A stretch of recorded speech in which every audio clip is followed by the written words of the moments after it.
According to the Department of Defense, I died in a helicopter crash in Iraq 15 years ago.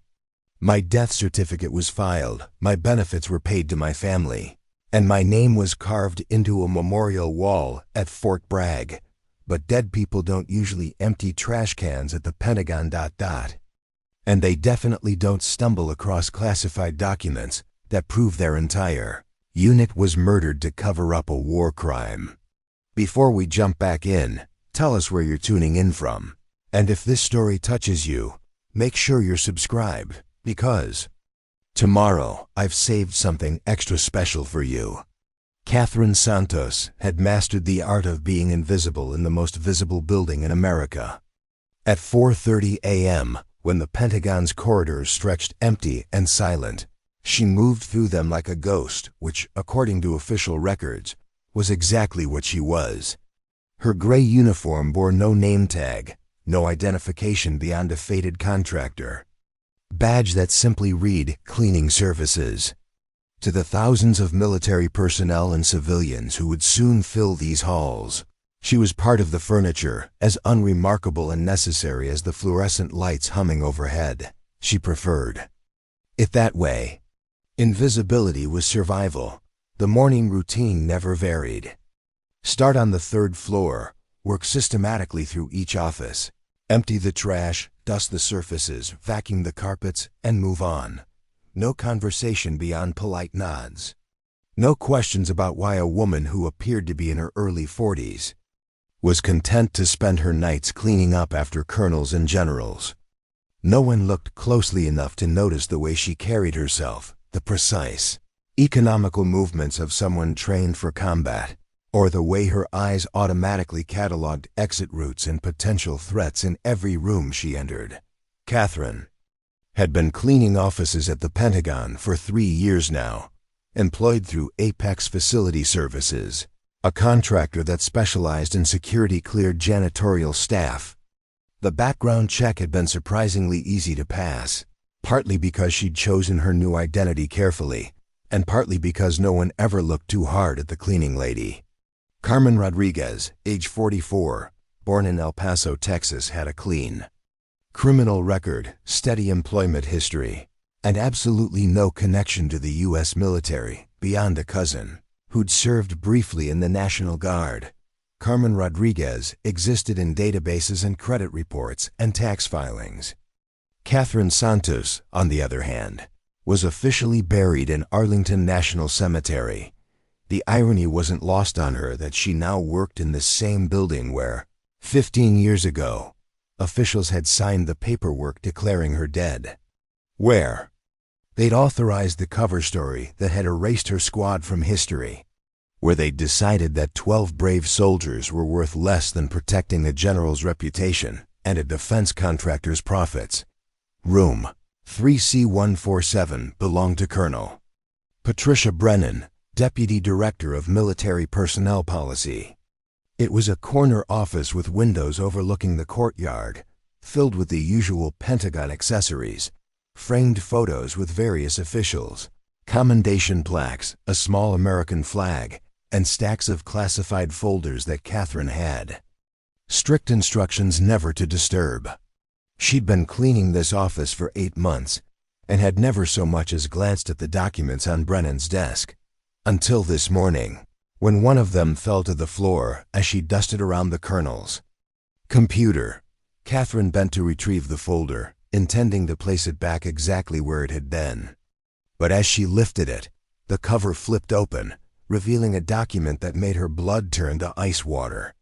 At the top of the page, in bold red letters, were the words, "Operation Sandstorm Casualty Review Classified."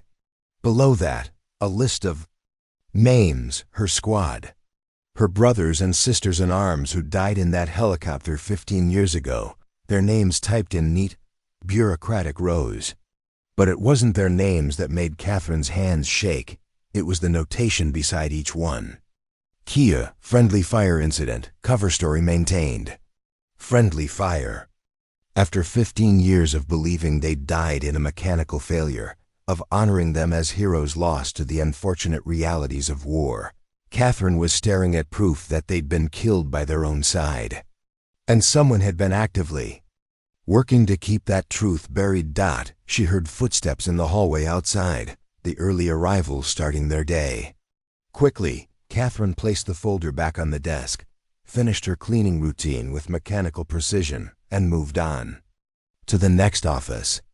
But her mind was reeling, processing implications and possibilities with the tactical awareness that 3 decades of military service had burned into her neural pathways. Operation Sandstorm. She remembered it now with perfect clarity, though. The name had never appeared in any of the briefings. November 15, 2008. Her squad had been assigned to provide security for a convoy transporting a high-value prisoner through Anbar province. Intelligence suggested the prisoner had information about upcoming attacks on coalition forces. It was supposed to be a routine transport mission, but nothing about that day had been routine. The prisoner, a local tribal leader named Hassan al-Rashid, had been claiming that American forces were selling weapons to insurgent groups. Wild accusations, their commanding officer had assured them. The desperate lies of a terrorist trying to avoid interrogation. Their job was simply to transport him to the detention facility at Camp Victory, where intelligence specialists would sort fact from fiction. That the helicopter had gone down 12 minutes after takeoff. Catherine remembered the sudden violent shuddering, the pilot's panicked voice over the comm, the sickening sensation of falling. She remembered waking up 3 days later in a field hospital in Germany, alone, burned, broken, with doctors telling her she was the only survivor, that a mechanical failure had killed 11 good soldiers, and she was lucky to be alive. But if the document she'd just seen was accurate, there had been no mechanical failure. Someone had shot them down. Someone wearing an American uniform, carrying American weapons, following American orders. And whoever had given those orders had spent 15 years making sure the truth stayed buried. Catherine finished her shift at 6 a.m. as always. She rode the metro back to her small apartment in Arlington, as always. She showered, ate a simple breakfast, and tried to sleep through the morning hours, as always. But nothing was the same. The document had changed everything, had torn away 15 years of carefully constructed peace, and forced her to confront the possibility that everything she'd been told was a lie. More than that, it forced her to confront who she really was. Carmen Rodriguez, the quiet cleaning lady, was a fiction. But Catherine Santos, the soldier who'd survived when her squad hadn't, was supposedly dead. Which left her in a peculiar position. She was perhaps the only person alive who could expose the truth about Operation Sandstorm, but she couldn't do it without revealing that she'd been living under a false identity for years. As she lay in her narrow bed, listening to the sounds of Arlington traffic building toward rush hour, Catherine found herself thinking about Staff Sergeant Jimmy Kowalski, who'd been planning to propose to his girlfriend when they got back from deployment. About Corporal Lisa Chun, who'd been saving money to put herself through medical school. About Private Danny Murphy, just 19 years old, who'd joined the Army to escape poverty in rural Kentucky. They deserved better than unmarked graves and classified lies. They deserved the truth, even if that truth was dangerous to powerful people. Even if revealing it meant Catherine Santos would have to come back from the dead, and Carmen Rodriguez would have to disappear forever. But first, she needed to know more. One document wasn't enough to prove a conspiracy that had lasted 15 years. If she was going to honor her fallen squad members, if she was going to risk everything she'd built in her quiet, invisible life, she needed to be absolutely certain, which meant she was going to have to do something she'd sworn she'd never do again. She was going to have to become a soldier. Catherine's second shift felt different. Every corridor seemed longer, every office held potential secrets, and every piece of paper on every desk might contain another fragment of the truth she was desperately seeking. But she forced herself to maintain her routine, to move with the same unhurried efficiency that had kept her invisible for 3 years. Desperation was dangerous. Desperation got people noticed, Room 3, C147, was her third stop of the night. Colonel Brennan's office sat exactly as she'd left it 12 hours earlier, the classified folder positioned precisely where Catherine had placed it. But now she approached it with different eyes, the trained gaze of someone looking for intelligence rather than dust bunnies. She worked methodically, cleaning around the desk while memorizing every visible document header, every file name, every scrap of information that might connect to Operation Sandstorm. Most of it was routine personnel paperwork, transfer orders, evaluation reports, budget requests for training programs. But tucked beneath a stack of routine correspondence, she spotted another folder marked with the same red classification stamps. This one was labeled Historical Incident Reviews, Compartmented Access Required. Catherine's pulse quickened.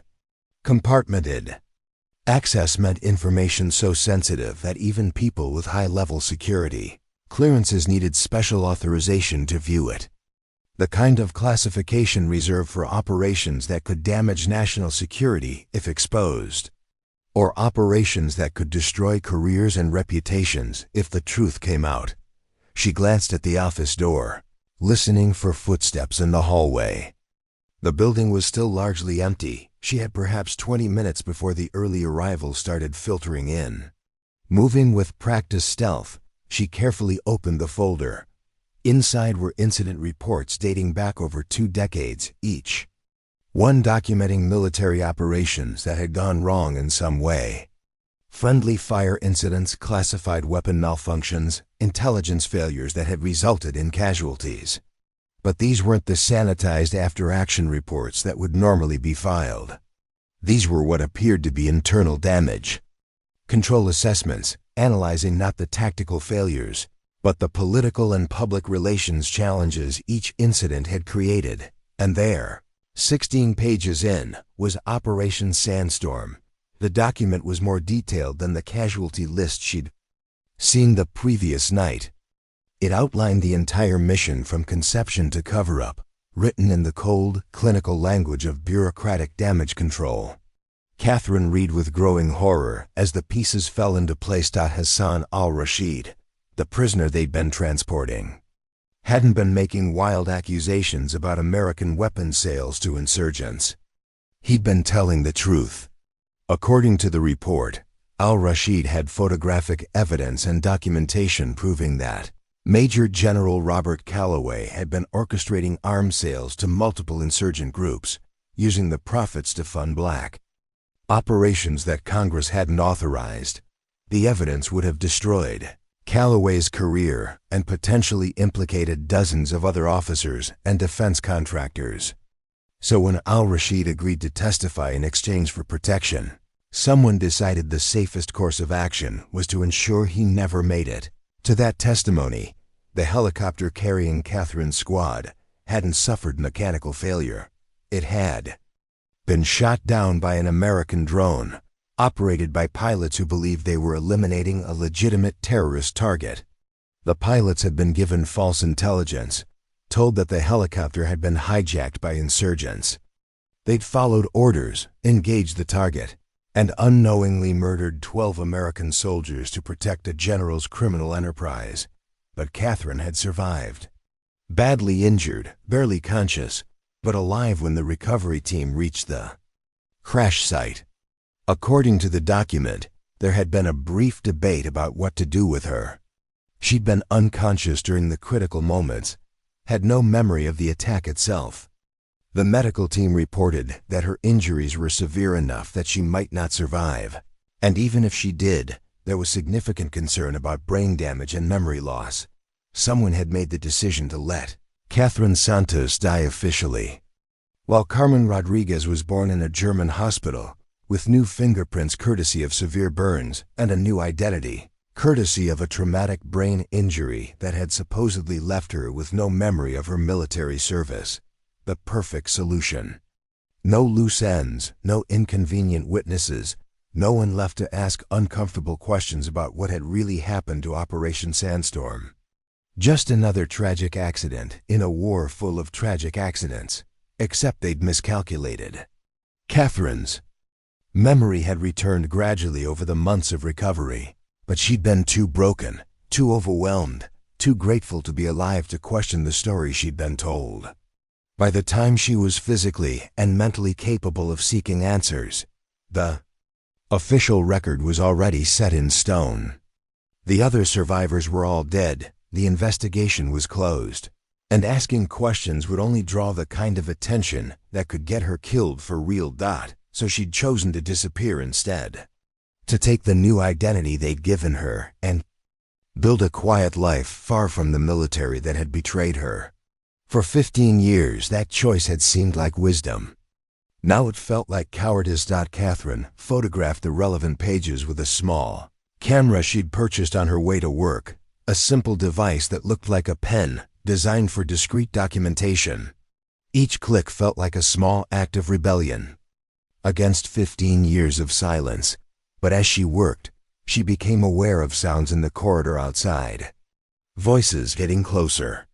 Someone was coming to the office hours before anyone should be there. She quickly closed the folder, placed it exactly where she'd found it, and grabbed her cleaning supplies.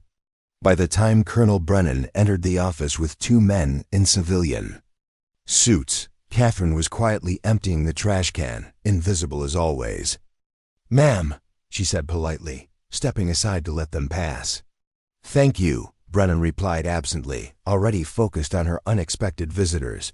"Just give us a moment, please." Catherine nodded and moved toward the door, but she couldn't help overhearing fragments of their conversation as she gathered her cart. Review is supposed to be routine, but Senator Morrison's office is asking specific questions. Need to ensure the historical record remains consistent. Anyone with access to compartmented files should be reminded of their obligations. She left the office with her heart pounding and her mind racing. Senator Morrison.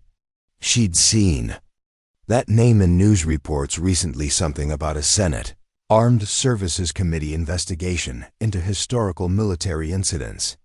Someone was asking questions about operations like Sandstorm, and that had people nervous, which meant Catherine wasn't the only one who'd started looking for the truth. But it also meant that powerful people were actively working to keep that truth buried, and they'd be watching for anyone who got too close to their secrets. As she finished her shift and rode the metro home through the pre-dawn darkness, Catherine realized she'd crossed a line. She was no longer just a janitor who'd stumbled across uncomfortable information. She was actively investigating a conspiracy that had lasted 15 years and reached the highest levels of the military command structure. The smart thing would be to stop now, to go back to her quiet life and let sleeping ghosts lie. But as she thought about Jimmy Kowalski and Lisa Chun and Danny Murphy, about the families who'd grieved for soldiers killed by their own side, she knew she couldn't stop. Her squad had died for the truth. The least she could do was make sure that truth finally saw the light. The Arlington Public Library had become Catherine's secondary command post. Every morning after her Pentagon shift, she would stop at the main branch on Columbia Pike, settle into a corner computer terminal, and begin the painstaking work of connecting 15-year-old dots. The library's internet access was anonymous, their computers regularly wiped, and the elderly librarians paid no attention to the quiet woman who researched military history with academic thoroughness. She started with publicly available information about Operation Sandstorm. Official records were scarce, just a brief mention in a Pentagon press release from November 2008 about a helicopter crash during routine operations that had claimed 12 lives. The names of her squad members were listed in a memorial database, their service records sanitized and brief. But Catherine knew how to read between the lines, how to spot the inconsistencies that suggested a deeper story. The timeline bothered her most. According to the official record, the helicopter had crashed at 13:47 hours during a routine patrol mission. But Catherine remembered clearly that they'd been airborne for barely 12 minutes when they went down, and their departure time had been logged as 13:35 hours. Someone had added 10 minutes to the official timeline, enough time to move the crash site from its actual location to somewhere that would support the mechanical failure story. She cross-referenced the coordinates given in the official report with satellite imagery from that time period. The crash site shown in the records was an open desert, exactly the kind of terrain where a helicopter might go down due to engine failure or pilot error. But Catherine's memories placed them over more developed terrain, closer to populated areas, where witnesses might have seen something that contradicted the official narrative. More troubling was what she found when she researched the other personnel involved in the operation. The pilots who had supposedly died in the crash were listed as warrant officers David Kim and Patricia Valdez. But when Catherine searched for their service records, she found something interesting. Both had been transferred to different units just days before the supposed crash, and both had continued their military careers for several more years. They hadn't died in any helicopter crash. They'd been reassigned and given new identities, just like Catherine herself. But unlike Catherine, who had been an unconscious victim of the deception, Kim and Valdez appeared to have been willing participants. Their reassignments had come with promotions and prestigious postings, the kind of career advancement that suggested cooperation rather than coercion. She was beginning to understand the scope of what she was dealing with. This wasn't just a cover-up of a single incident. It was a carefully orchestrated deception involving multiple levels of command, false records, identity changes, and years of ongoing maintenance to keep the truth buried. The kind of operation that required significant resources and high-level authorization, which brought her to Major General Robert Calloway, the man whose arms dealing had supposedly necessitated the entire conspiracy. Catherine found his official biography easily enough: a distinguished career spanning 3 decades, multiple combat deployments, numerous commendations for service in Iraq and Afghanistan. He'd retired in 2010 with full honors and had transitioned to a lucrative position with Meridian Defense Systems, one of the Pentagon's largest contractors. Meridian Defense Systems. The name resonated with something she'd seen in Colonel Brennan's files, and Catherine spent an hour searching her memory before she placed it. One of the compartmented access documents had referenced Meridian in connection with arms transfer protocols during the Iraq War, if Calloway had been selling weapons to insurgents, and if he'd later joined the company that manufactured those weapons. It suggested a level of corruption that went far beyond a single rogue general. Preparing and narrating this story took us a lot of time, so if you are enjoying it, subscribe to our channel. It means a lot to us. Now back to the story. She was deep in researching Meridian's government contracts when she noticed someone watching her. He was sitting 3 terminals away, a man in his 40s wearing a navy blue suit that screamed federal employee. He'd been there when she arrived, supposedly reading emails, but Catherine's peripheral vision had caught him glancing in her direction multiple times. When she shifted slightly to test her suspicion, his attention followed her movement before snapping back to his screen. Catherine's training kicked in automatically. She saved her work, closed her browser windows, and began gathering her belongings with casual efficiency. But as she stood to leave, the man in the suit also stood, following her toward the library's exit with just enough distance to maintain plausible deniability. She led him on a careful route through Arlington's suburban streets, using storefront reflections and traffic patterns to confirm her suspicions. He was definitely following her, and he was good at it. Professional surveillance. Not some amateur curious about the woman asking too many questions about military operations, which meant someone had noticed her research. Someone with the resources to put a tail on her was paying attention to what she was doing, and that suggested she was getting close to something important. The realization filled her with equal parts fear and vindication. Fear because people who could arrange professional surveillance could arrange much worse things. Vindication because it meant the information she'd found was real and threatening enough to warrant that kind of response. She lost the tail in the Boston metro station. using crowd cover and train schedules to disappear into the morning commuter rush. But as she rode the orange line back toward her apartment, Catherine knew her situation had fundamentally changed. She was no longer just investigating a historical conspiracy.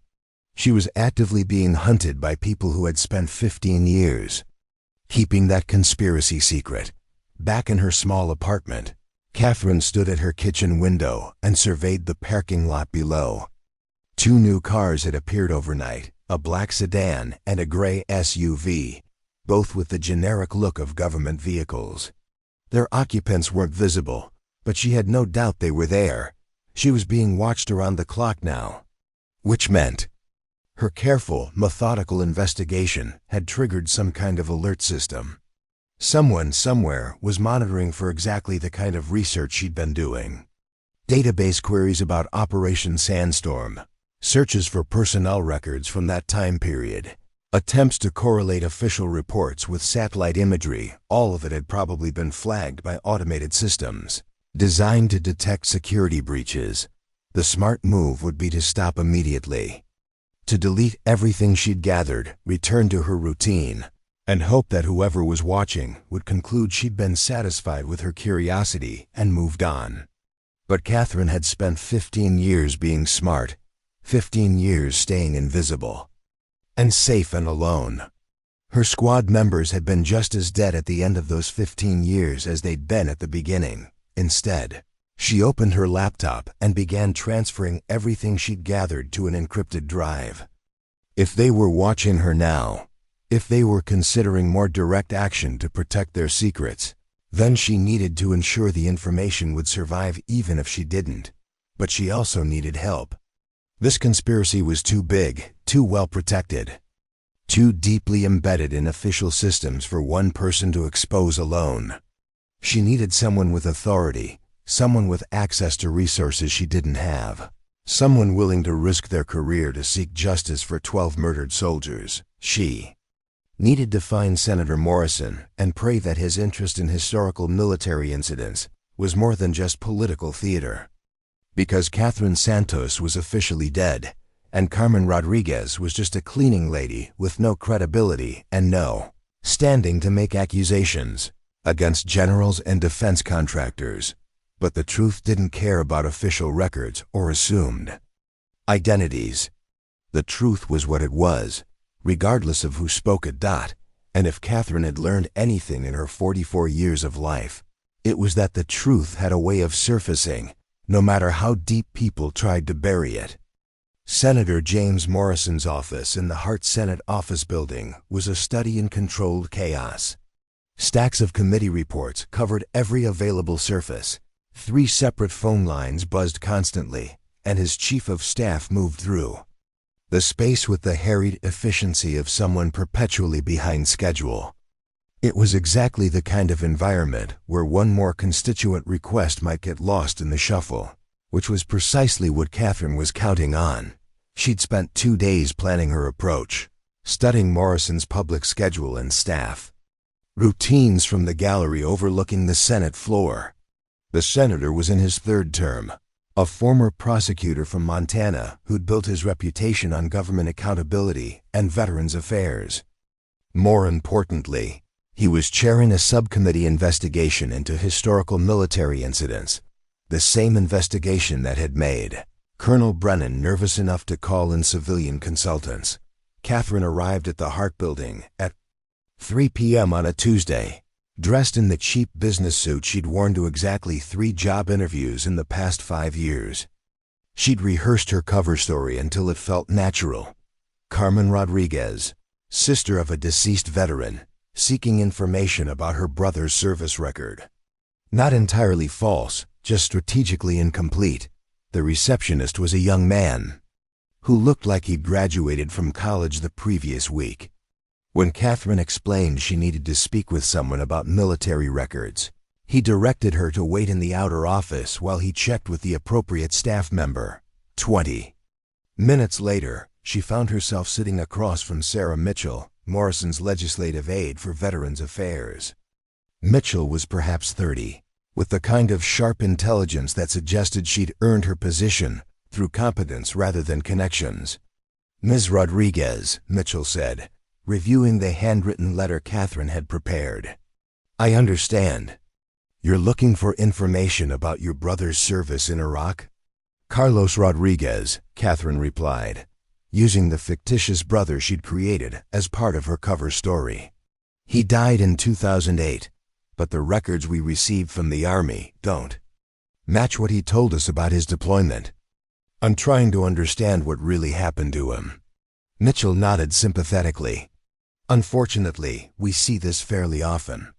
Military record keeping during the height of the Iraq War was sometimes inconsistent, especially for classified operations. What specific discrepancies are you seeing? Catherine had prepared for this question carefully. She pulled out a folder containing documents she'd created based on her research into Operation Sandstorm. The official casualty report says he died in a helicopter crash during routine patrol operations. But before he deployed, Carlos told our family he was being assigned to a special intelligence unit. He said they'd be transporting high-value prisoners and that his team had been specifically selected for sensitive missions. She watched Mitchell's reaction carefully. The aide's expression remained professionally neutral, but Catherine caught a subtle shift in her posture, a sharpening of attention that suggested the information resonated with something she'd heard before. Ms. Rodriguez, Mitchell said slowly, what makes you think your brother's assignment was related to prisoner transport? He mentioned a specific operation name once during a phone call home, Operation Sandstorm. When I've tried to research it, I can't find any official records. It's like it never existed. The change in Mitchell's demeanor was immediate and unmistakable. She set down Catherine's letter and leaned forward slightly, her voice dropping to a more confidential tone. Ms. Rodriguez, I need to ask you some questions, and I need you to be completely honest with me.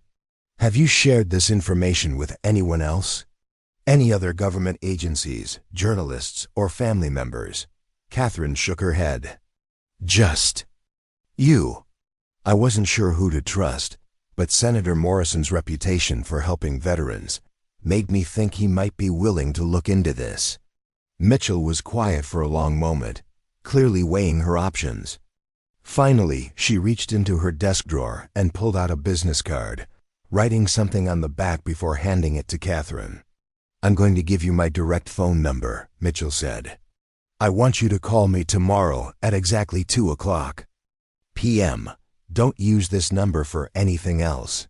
And don't mention Operation Sandstorm to anyone else until we've had a chance to talk further. Is that understood? Catherine nodded, though inwardly she was calculating the implications of Mitchell's reaction. The aide knew something about Sandstorm, which meant Morrison's investigation was further along than she'd realized. It also meant she was now committed to a path that would require her to reveal much more than she'd originally planned. Ms. Rodriguez, Mitchell continued, I need to ask you one more question, and this is very important. Are you certain your brother never mentioned any other names? Commanding officers, other unit members, anyone who might have been involved in these sensitive operations. Catherine hesitated, as if trying to remember. He mentioned a General Calloway once. Said the general had specifically requested Carlos for his unit. Does that name mean anything to you? Mitchell's reaction confirmed what Catherine had suspected. The aide's face went pale, and she glanced around the office as if checking for eavesdroppers. Ms. Rodriguez, I think Senator Morrison is going to want to speak with you personally. But first, I need to ask you to do something that might seem strange. I want you to write down everything you remember about your conversations with your brother, every detail about his deployment, every name he mentioned. Put it all in a letter and bring it with you when you call tomorrow. As Catherine prepared to leave, Mitchell walked her to the door with obvious concern. Ms. Rodriguez, please be careful over the next few days. Don't discuss this with anyone. Don't do any research on the internet. And if anyone approaches you asking questions about your brother, call me immediately. Sometimes investigations into historical military incidents can attract the wrong kind of attention. The warning was clear, though Mitchell couldn't know how prescient it was. Catherine had already attracted that attention, had been living under surveillance for days while she prepared for this meeting. But Mitchell's reaction told her something crucial. She wasn't the only one investigating Operation Sandstorm, and Senator Morrison's inquiry was significant enough to warrant serious security concerns. As she left the Hart building and walked toward the metro, Catherine felt the familiar sensation of being watched. A glance in a storefront window confirmed her suspicions. The same gray SUV from her apartment complex was following her at a discreet distance. Her handlers were making sure she didn't stray too far from their oversight, but they'd made one crucial mistake. They'd allowed her to make contact with Morrison's office, probably assuming that a janitor seeking information about a fictional brother posed no real threat. They couldn't know that she'd just connected with someone who had independent knowledge of Operation Sandstorm, someone with the authority and resources to investigate claims that would otherwise be dismissed as the fantasies of a grieving sister. Tomorrow's phone call would determine whether Senator Morrison was genuinely committed to uncovering the truth, or just another politician playing at accountability while protecting the status quo. But either way, Catherine had crossed another line. She was no longer just gathering information. She was actively engaging with people who had the power to expose the conspiracy that had killed her squad. The question now was whether Morrison would prove to be an ally, or whether her approach had just painted an even larger target on her back. In 15 years of hiding, Catherine had learned to trust her instincts about people. And her instincts told her that Sarah Mitchell's concern was genuine, that Morrison's investigation was real, and that she might finally have found someone willing to fight for the truth. But she'd also learned that in Washington, the difference between ally and enemy could change with a single phone call. At exactly 2 p.m. the following day, Catherine dialed Sarah Mitchell's direct number from a payphone outside a metro station in Silver Spring. She'd taken 3 different trains to get there, doubling back twice to ensure she'd lost any surveillance. The precautions felt both necessary and surreal. A cleaning lady taking counter-surveillance measures to contact the Senate aide about a fictional brother's service record. Ms. Rodriguez? Mitchell's voice was tense, professional. Yes, it's me. Good. I need you to listen carefully. Senator Morrison would like to meet with you, but not in his office. Are you free this evening at 7? Catherine felt her pulse quicken. Yes, but there's a coffee shop called Grind on Wisconsin Avenue in Georgetown. Senator Morrison will be there at 7, sitting alone, reading a book about Montana history. Approach him as if you're a constituent who recognized him, and ask if you can speak with him briefly about a veterans issue. He'll invite you to sit down. Is this clear? Yes, but why all the secrecy? Mitchell's pause was long enough that Catherine wondered if the call had been disconnected. Finally, the aide spoke again, her voice barely above a whisper. Ms. Rodriguez, after our conversation yesterday, I briefed Senator Morrison on your inquiry.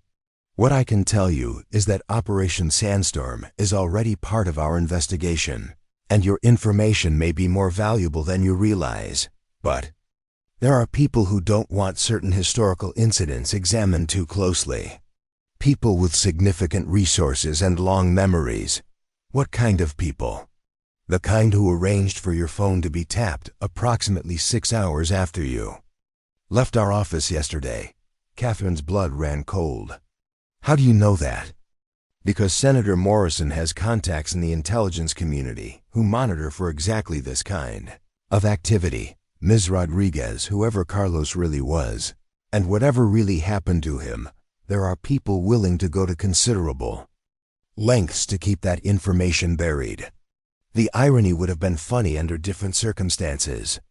Mitchell was warning Carmen Rodriguez that her fictional brother's real story was dangerous, not knowing that Carmen Rodriguez was herself the fictional character, and that the real story was far more explosive than anyone imagined. Senator Morrison will explain more when you meet, Mitchell continued. But Ms. Rodriguez, I need you to understand something. Once you sit down with the senator, there's no going back. If you're not prepared to see this through to the end, wherever that leads, then walk away now. Go home, forget about Carlos, and live your life. Because after tonight, that option won't exist anymore. 7 hours later, Catherine sat and grind coffee, watching Senator James Morrison read a thick biography of Montana territorial governors. He was younger than she'd expected, maybe 55, with graying hair and the kind of weathered face that suggested he'd spent significant time outdoors before politics claimed him. He wore jeans and a flannel shirt, looking more like a rancher than a United States. Senator Catherine approached his table with the nervous energy of a constituent seeking help. "Excuse me, Senator Morrison. I'm sorry to bother you, but I recognized you from television. I was wondering if I could speak with you about a veterans issue." Morrison looked up with the practiced smile of a politician accustomed to such encounters. "Of course, please sit down. I always have time for veterans' concerns." But as Catherine sat, Morrison's expression shifted subtly. His eyes became more focused, more alert, and he spoke in a voice just loud enough to be overheard by nearby. "Tables, what branch did you serve in?" he asked, maintaining the fiction that this was a chance encounter. "Oh, I didn't serve," Catherine replied, following the script Mitchell had provided. "But my brother Carlos served in Iraq. He died there in 2008, and I've been having trouble getting accurate information about his service record."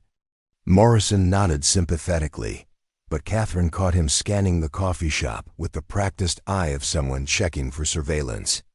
Apparently satisfied, he leaned forward slightly. "Ms. Rodriguez, my aide Sarah mentioned you had some specific questions about your brother's deployment. Why don't you tell me what you know, and I'll see how I can help." For the next 20 minutes, Catherine maintained her cover story, describing Carlos's supposed service and the discrepancies in his records. But she could see Morrison processing her words with more than casual interest. When she mentioned Operation Sandstorm and General Calloway, his reaction was immediate and unmistakable. "Ms. Rodriguez," Morrison said quietly, "I think we need to move this conversation somewhere more private. Would you be willing to come to my apartment? It's just a few blocks from here." Morrison's Georgetown apartment was spartanly furnished, with the functional aesthetic of someone who spent most of his time working.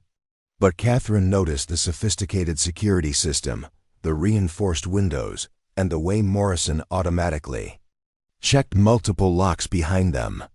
"Ms. Rodriguez," Morrison said once they were settled in his living room, "I'm going to tell you something that very few people know, and I need your word that this conversation remains confidential regardless of what you decide to do with the information."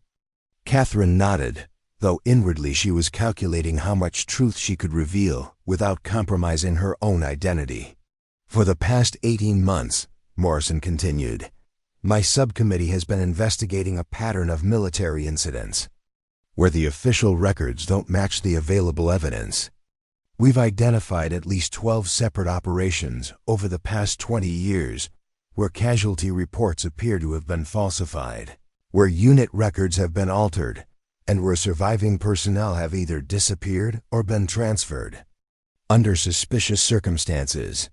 He pulled out a thick folder and placed it on the coffee table between them. "Operation Sandstorm is one of those incidents. According to our investigation, 12 soldiers died in that helicopter crash, but there's evidence suggesting at least one additional person was on that aircraft who doesn't appear in any official records.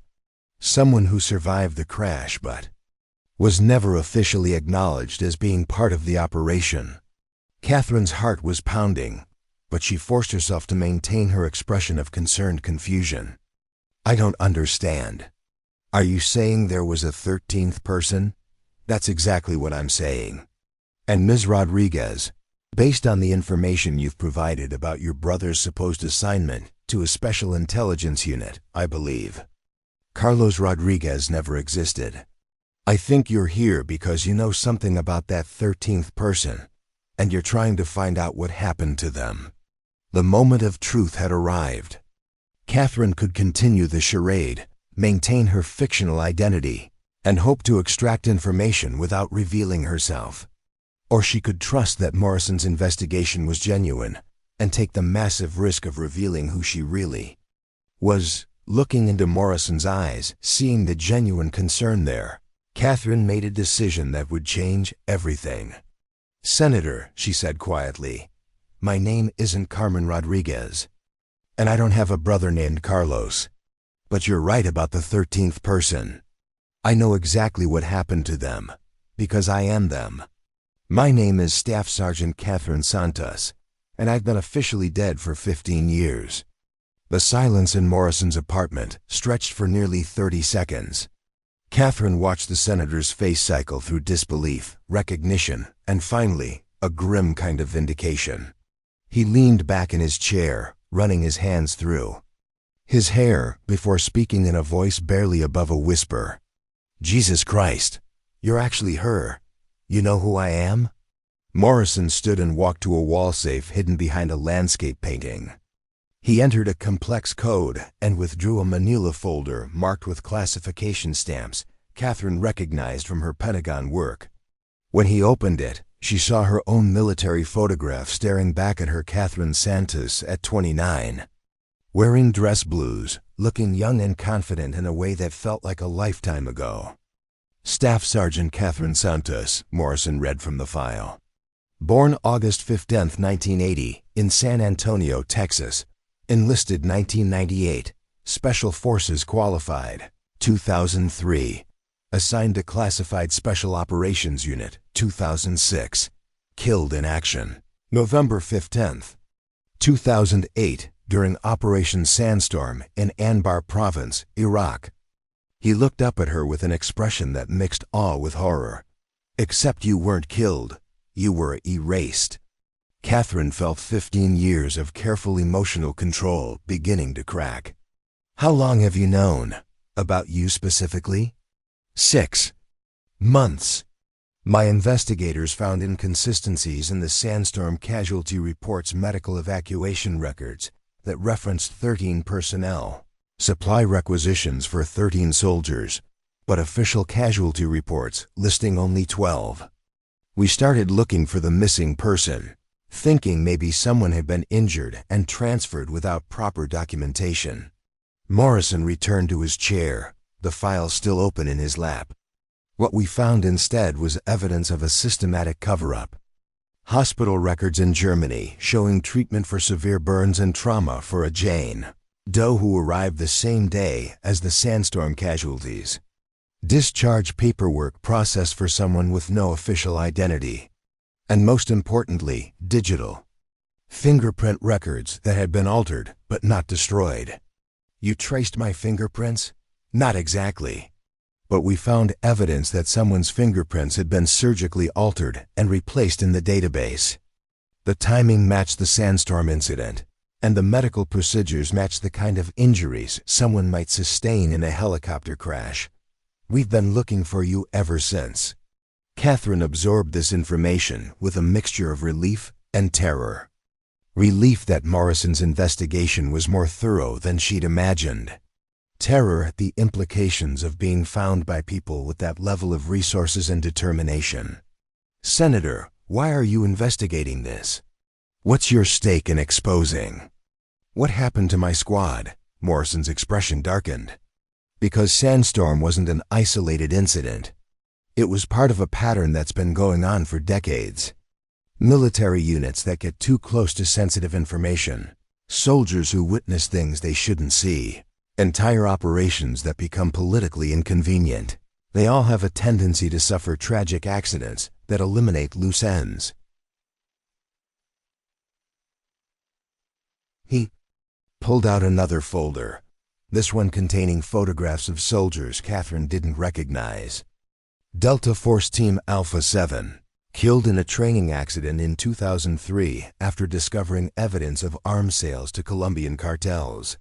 Navy SEAL Team 6 members died in separate helicopter crashes over a 6-month period in 2011 after conducting unauthorized surveillance on suspected terrorist financing networks. Marine Force Recon Unit wiped out by friendly fire in Afghanistan in 2015 after reporting massive theft from military supply chains. The scope of what Morrison was describing began to sink in. You're talking about assassination. The systematic murder of American soldiers by their own command structure. That's exactly what I'm talking about. And Catherine, your squad was murdered because Hassan al-Rashid was going to expose a weapons trafficking operation that reached into the highest levels of the Pentagon and major defense contractors. Someone made the decision that 12 good soldiers were an acceptable price to pay for keeping that secret buried. Morrison leaned forward, his voice intense with conviction. But they made one critical mistake. They let you live. And now you're the key to exposing the entire network. Catherine felt the weight of 15 years pressing down on her. Senator, I'm just one person. And officially, I don't even exist. How can my testimony possibly bring down something this big? Because you're not just a witness, Catherine. You're proof that the entire system can be corrupted. Your existence demonstrates that official military records can be falsified, that personnel can be disappeared, that the chain of command can authorize murder and make it look like accident. Your story validates every other case we've been investigating.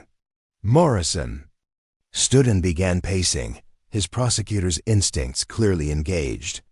More than that, you have something the other victims don't. You're alive to tell your story. You can provide first-hand testimony about what really happened during Operation Sandstorm. You can identify the people involved in the cover-up. And, most importantly, you can prove that the victims' families have been lied to for years about how their loved ones really died. But the moment I go public, I'm a target. These people have spent 15 years keeping this secret. They won't hesitate to eliminate me permanently. That's why we're going to do this carefully, Morrison said. My investigators have been building cases on multiple incidents simultaneously. We're not going to expose just Sandstorm, we're going to expose the entire network at once, with enough evidence and witnesses that they can't silence everyone. He returned to the safe and withdrew a thick stack of documents. Catherine, what I'm about to show you is the result of 18 months of investigation. We've identified the key players, traced the financial networks, documented the pattern of incidents. What we haven't had is someone who could provide direct testimony about how the system actually works. Catherine examined the documents with growing amazement. Morrison's team had assembled a comprehensive picture of what appeared to be a decades-long conspiracy involving senior military officers, defense contractors, and intelligence agencies. Names she recognized from her Pentagon work appeared throughout. The files, connected by financial transactions, classified communications, and operational overlap. How many people are involved in this? She asked. Directly? Maybe 30 or 40 at the highest levels. But the network includes hundreds of lower-level participants who may not understand the full scope of what they're supporting. People who process paperwork, alter records, arrange transfers, all of them thinking they're just following orders. Morrison sat down across from her again, his expression serious. Catherine, I need you to understand what I'm asking. If you agree to testify, to go public with your story, you'll be accepting enormous personal risk. These people have demonstrated they're willing to kill to protect their secrets. Even with all the evidence we've gathered, your safety can't be guaranteed. Catherine thought about her squad members, about the families who'd grieved for sons and daughters killed by their own side. She thought about the other units Morrison had identified, about the pattern of accidents that had eliminated inconvenient witnesses over the years. Senator, 15 years ago, I made a choice to disappear rather than seek justice for my squad. I told myself it was survival, but it was really cowardice.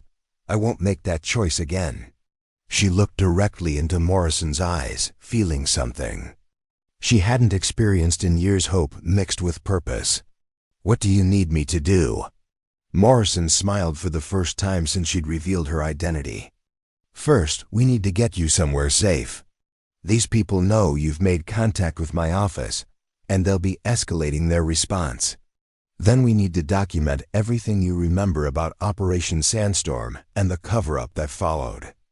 Every detail, every name, every conversation. And then we bring down the bastards who killed your squad and convince the world that sometimes the greatest threat to American soldiers comes from within their own ranks.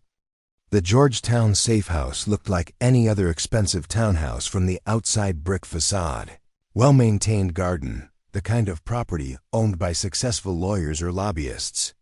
But Catherine noticed the reinforced windows, the discreet security cameras, and the way Morrison's security detail positioned themselves with overlapping fields of view. This wasn't just a hiding place, it was a fortress. How long have you been planning this? Catherine asked as Morrison led her through rooms that had clearly been prepared for extended occupation. The kitchen was stocked with enough supplies. For weeks, the communications equipment was military grade, and the basement had been converted into what looked like a situation room. Since we confirmed you were alive, Morrison replied, my team has been preparing for the possibility that we'd find you and that you'd be willing to testify. But Catherine, I need you to understand, once you walked into my office, certain wheels were put in motion that can't be stopped. Morrison activated a sophisticated encryption system and placed a secure call. Within minutes, 3 people arrived who would change the trajectory of Catherine's life completely. The first was Dr. Elizabeth Harper, a former military psychiatrist who specialized in helping soldiers recover suppressed memories from traumatic events. The second was David Chun, a forensic accountant who'd spent the past year tracing the financial networks that funded illegal military operations. The third was Rebecca Torres, an investigative journalist with the Washington Post who'd been working parallel to Morrison's investigation. Catherine, Morrison said as the team assembled around the dining room table, these people represent our core investigative unit. Dr. Harper will help you recover details about Operation Sandstorm that trauma may have suppressed. David will walk you through the financial evidence we've gathered. Rebecca will help prepare your story for public disclosure and ensure maximum impact when we go public. Dr. Harper was a woman in her 50s with the kind of calm demeanor that suggested extensive experience with military trauma. Staff Sergeant Santos, I've reviewed your medical records from Germany. The traumatic brain injury you sustained was severe enough to cause significant memory suppression, but not necessarily permanent memory loss. There may be details about the mission and the cover-up that your mind protected you from remembering. What kind of details? Conversations you overheard before the mission, unusual orders or changes in protocol, interactions with personnel who shouldn't have been involved in routine prisoner transport. Sometimes the brain preserves information that seemed unimportant at the time but becomes crucial later.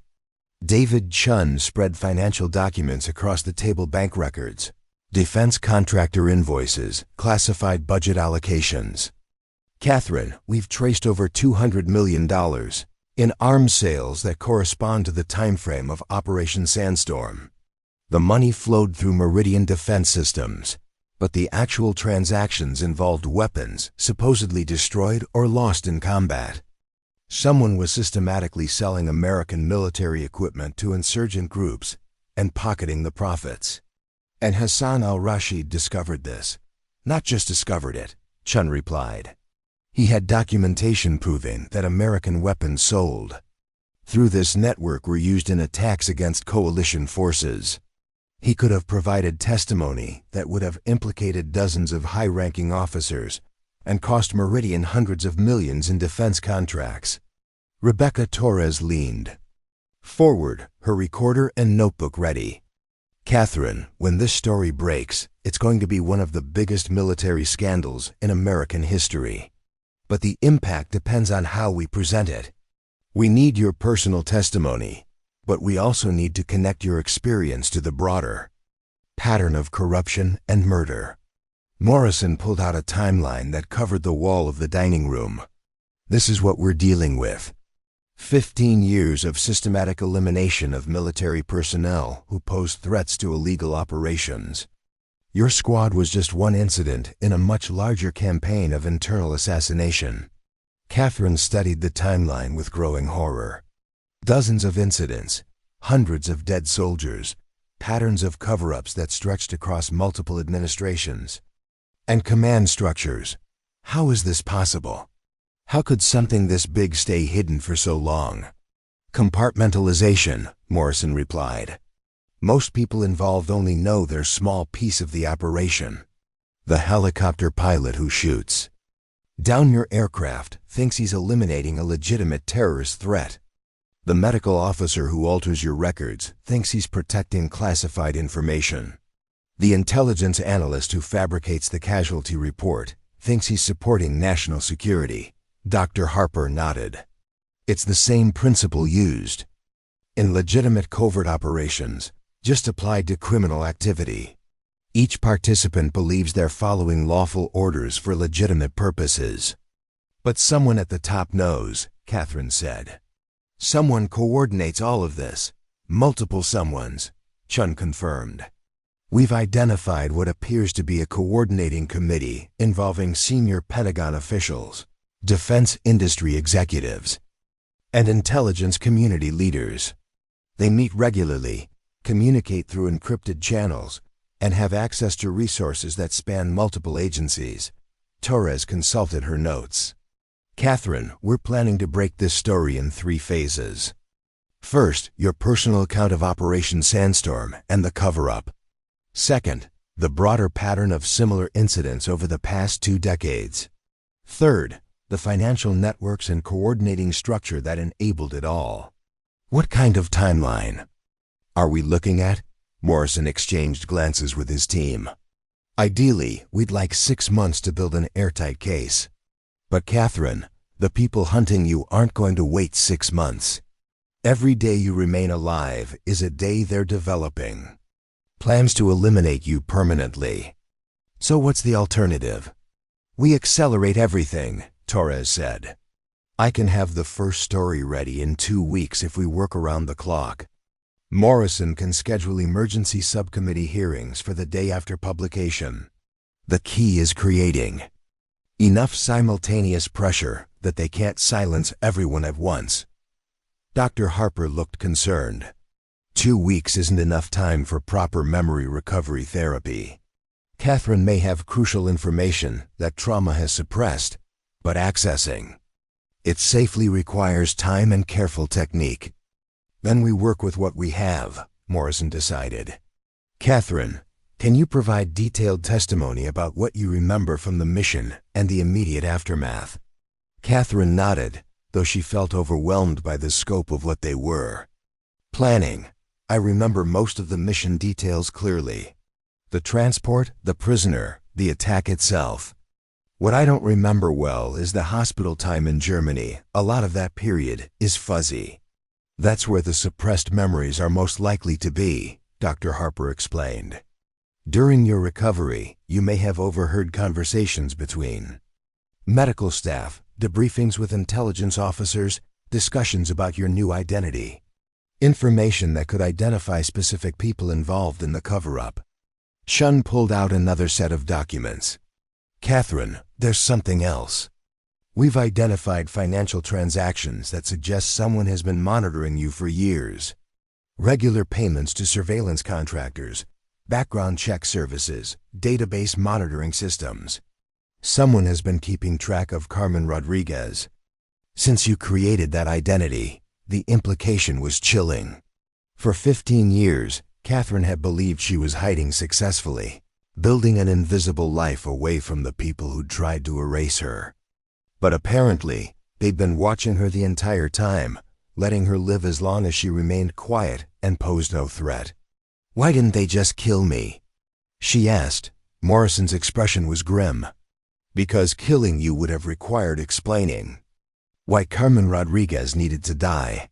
As long as you stayed invisible, stayed quiet, you were more useful alive than dead.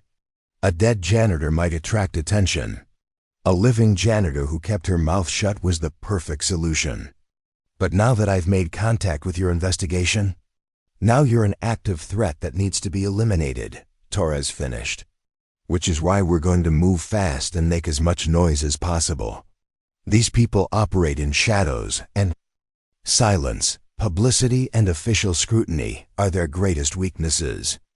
As the team began outlining the specific steps for the next 2 weeks, Catherine felt the weight of 15 years lifting from her shoulders. For the first time since Operation Sandstorm, she wasn't facing the conspiracy alone. She had allies, resources, and a plan that might actually work. But she also understood that the next 2 weeks would determine whether she lived to see justice for her squad or became another casualty in a war most Americans didn't even know was being fought. Dr. Harper's memory recovery sessions took place in the safe house basement, a windowless room that had been converted into a therapeutic environment. Soft lighting, comfortable chairs, and white noise machines created an atmosphere designed to help Catherine access memories that trauma had locked away for 15 years. I want you to understand, Dr. Harper explained during their first session, that your mind protected you by suppressing certain memories. What we're doing now might be psychologically difficult, but it's necessary for building the strongest possible case. Catherine settled into the leather recliner, feeling simultaneously exhausted and hypervigilant. She'd slept poorly for 3 nights, her dreams filled with helicopter crashes and burning comrades. How does this work? We're going to use guided visualization to help you revisit the time period immediately after the crash. I'll help you. Focus on specific moments and sensory details that might trigger suppressed memories. The key is to remain relaxed and let your mind wander without trying to force anything. Dr. Harper's voice took on the measured cadence of professional hypnotherapy. I want you to close your eyes and think about waking up in the German hospital. Don't focus on the pain or fear, just the sensory details. What did you hear first? Catherine, let her mind drift back to those confused, painful days in the medical facility. Machines, beeping monitors, and voices speaking German that I couldn't understand. Good. Now move forward slowly. When did you first hear English being spoken? The second day, I think. American voices in the hallway outside my room. But I couldn't make out what they were saying. Let's focus on those voices. Don't try to. Remember the words, just the feelings you had when you heard them. Were you relieved? Anxious? Curious? Catherine frowned, concentrating on emotions rather than events. Confused, because they sounded formal, official, like they were having a briefing rather than discussing a patient's medical care. Excellent. Now I want you to imagine that you could float out of your body and listen to that conversation. What would you hear? The technique was surprisingly effective. Catherine found herself remembering fragments of conversations she'd overheard while drifting in and out of consciousness. Discussions she'd dismissed at the time as medication-induced hallucinations. Someone was talking about asset management, she recalled slowly, and operational security concerns. I remember thinking it was strange language for doctors to use. Dr. Harper made notes without interrupting Catherine's flow of memory. What else? A woman's voice. She said something about salvage operations and how the subject's cognitive function appears to be severely compromised. I thought she was talking about brain damage from my injuries. But now? Now I think she was evaluating whether I was mentally capable of remembering things they didn't want me to remember. Over the course of several sessions, a clearer picture emerged of Catherine's time in Germany. The hospital had been crawling with intelligence personnel, all of them monitoring her recovery and assessing the security implications of her survival. More importantly, Catherine began remembering specific names and conversations that revealed the scope of the cover-up operation. Colonel Patricia Brennan, Catherine said during their fourth session. She was there in Germany. I remember her voice now. She was discussing my disposition with someone from the Defense Intelligence Agency. Dr. Harper looked up from her notes with obvious interest. Brennan? The same Colonel Brennan whose office you've been cleaning. The same one. Which means she's been part of this conspiracy for at least 15 years, and she's now in a position to monitor investigations into historical military incidents. The memory sessions also revealed something else. Catherine hadn't been the only survivor they'd had to deal with. During one conversation she'd overheard while pretending to be unconscious, intelligence officers had discussed other complications. From Operation Sandstorm. There was someone else, Catherine told Morrison during their evening briefing. Someone else who survived the crash but wasn't supposed to. Morrison leaned forward intently. Who? I don't know. But I remember them talking about the pilot situation and how it was being handled through channels. They weren't talking about the pilots who supposedly died in the crash. They were talking about someone who was still alive. David Chun cross-referenced Catherine's recovered memories with his financial investigation. If there was another survivor, there might be additional payments we can trace. Ongoing expenses for someone else who needed to be kept quiet. Rebecca Torres was documenting everything for the story, but she raised concerns about the timeline. Catherine, these recovered memories are powerful evidence, but we need corroboration. The people you've identified have had 15 years to build alibis and destroy evidence. Morrison had been working that angle. I've been contacting other families of Sandstorm casualties. 3 of them have agreed to meet with us. They've had questions about their sons' deaths for years, but never had anywhere to take those concerns. The family meetings took place over 2 days, each one held at a different location with careful security precautions. Catherine found herself face to face with parents and siblings who'd been grieving for 15 years, believing their loved ones had died in a tragic accident. Mrs. Eleanor Kowalski, Jimmy's mother, was a retired teacher from Pennsylvania who'd never stopped asking questions about her son's death. The Army told us the helicopter went down during routine patrol, she said, her voice heavy with years of unresolved grief. But Jimmy's last letter home mentioned that his unit was being assigned to some kind of special mission. He was excited about it, said it was important work that could make a real difference. Lisa Chun's father, Dr. Michael Chun, had been particularly persistent in seeking information. Lisa was planning to go to medical school after her deployment, he said. She was incredibly careful, incredibly smart. The idea that she would be killed in some mechanical failure never made sense to me.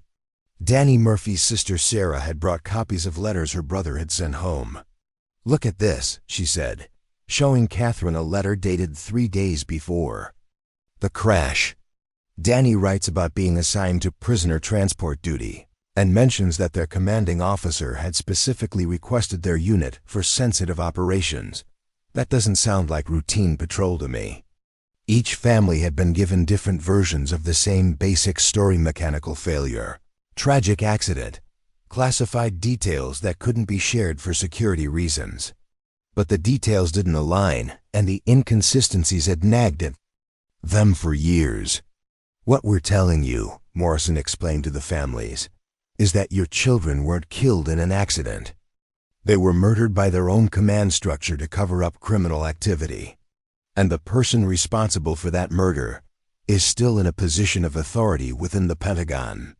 The family's reactions were exactly what Catherine had expected: initial disbelief, followed by rage, followed by determination to seek justice regardless of the cost. These weren't people who would be intimidated into silence. They'd been seeking answers for 15 years, and they weren't going to stop now. But the family meetings also revealed something troubling.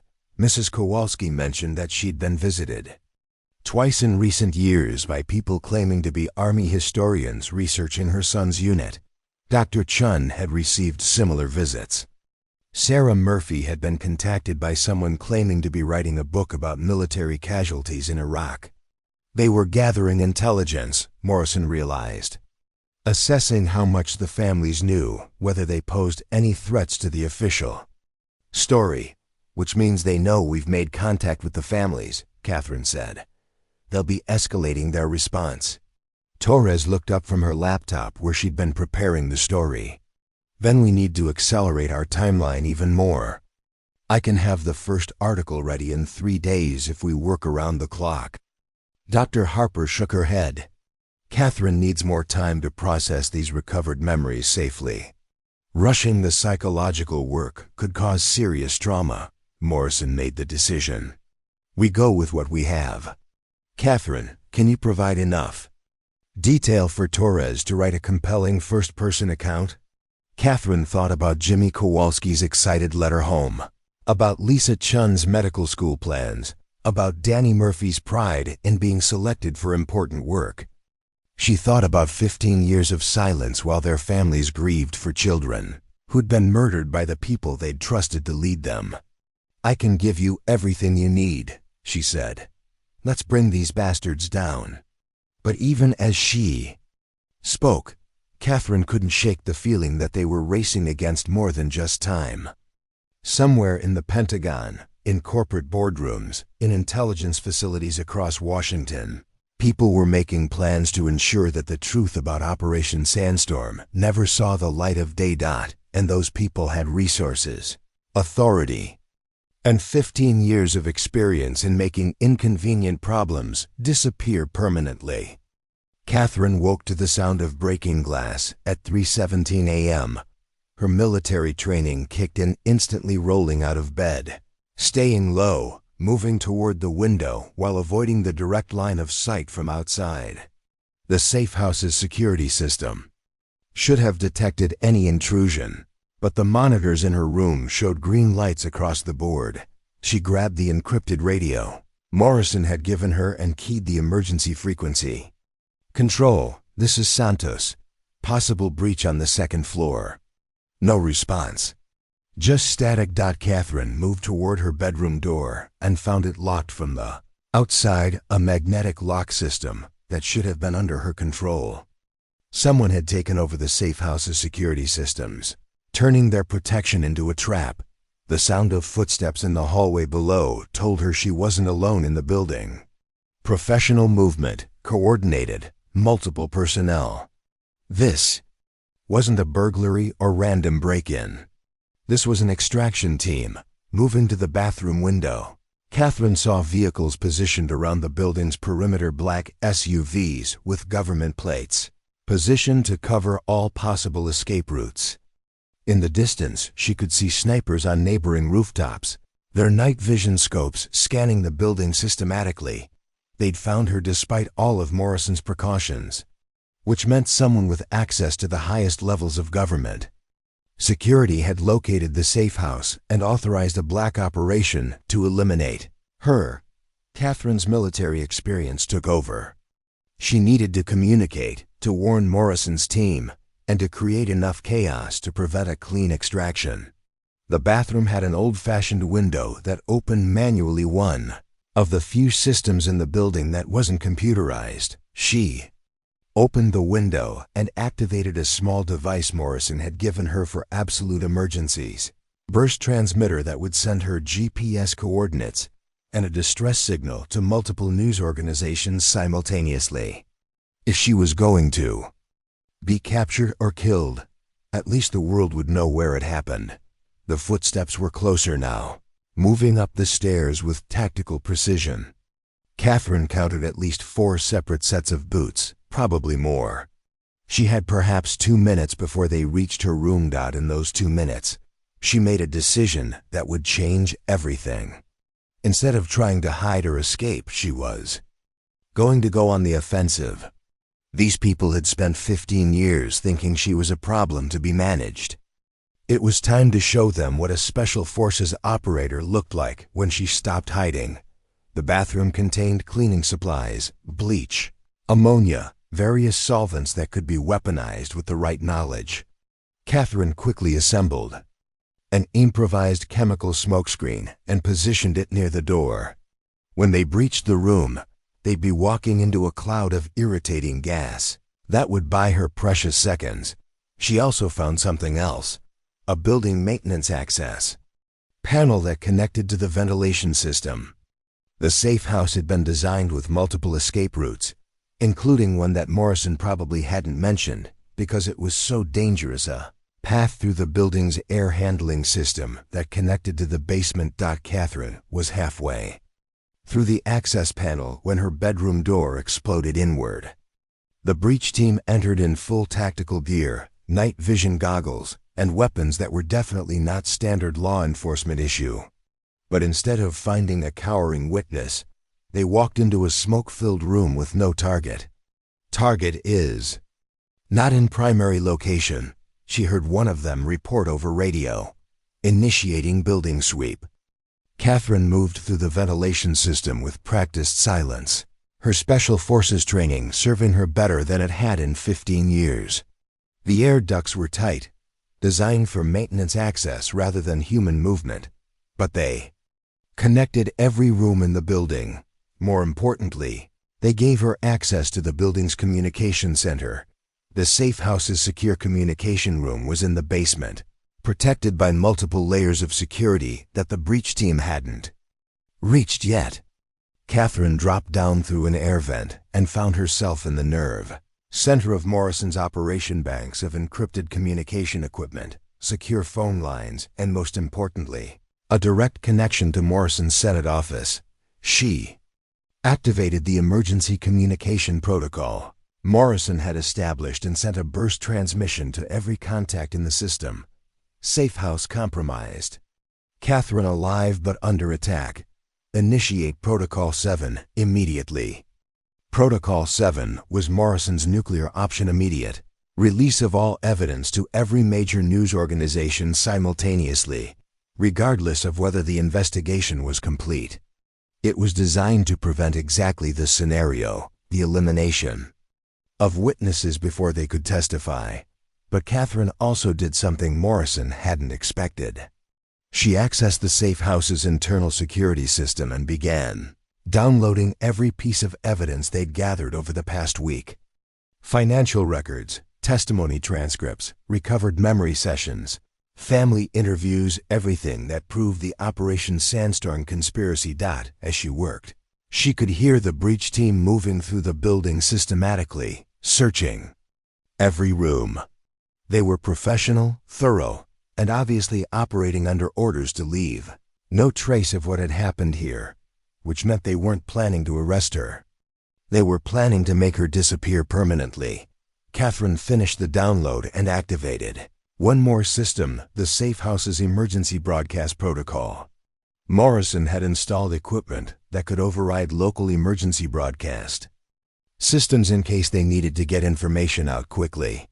Catherine used it to send a simple message that would appear on every television and radio station in the Washington, D.C. area.